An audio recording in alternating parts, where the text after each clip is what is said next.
বাংলার এক ছোট্ট গ্রাম মাধবপুর।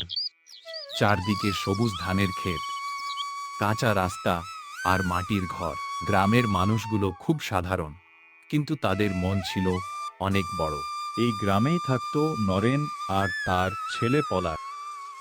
নরেন দিনমজুরের কাজ করে কোনো রকমে সংসার চালাতো। অভাব ছিল প্রতিদিনের সঙ্গী, কিন্তু ছেলের মুখের হাসির জন্য নরেন সব কষ্ট ভুলে যেত। পলাশ ছিল খুব শান্ত আর স্বপ্নবাজ ছেলে। তার ছোট্ট একটা ইচ্ছে ছিল, একদিন বাবার সঙ্গে বসে মাংস ভাত খাবে। বাবা, কি হয়েছে রে পলাশ? তুমি কি কোনোদিন মাংস ভাত খেয়েছো? খেয়েছি তো বাবা, অনেক বছর আগে। আমি কোনোদিন খাইনি।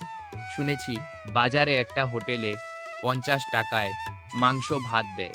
তাই নাকি? বাবা, একদিন যদি তোমার সঙ্গে খেতে পারতাম। পলাশের কথা শুনে নরেন কিছুক্ষণ চুপ করে রইল। ছেলের এই ছোট্ট ইচ্ছেটা পূরণ করতে তার খুব মন চাইছিল, কিন্তু সংসারের অবস্থা ভালো ছিল না। ঘরে চাল শেষের পথে, হাতে টাকাও খুব বেশি নেই। তবুও একজন বাবা মনে মনে ঠিক করল, যেভাবেই হোক আজ ছেলেকে মাংস ভাত খাওয়াবে।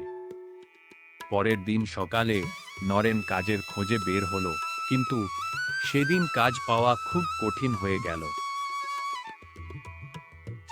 অনেক ঘোরাঘুরির পর বিকেলে যখন সে বাড়ি ফিরছিল, তখন গ্রামের মুদি দোকানদার নিতাই কাকা তাকে ডাকলেন।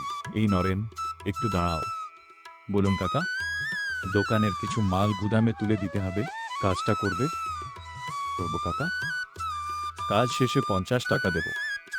ঠিক আছে কাকা।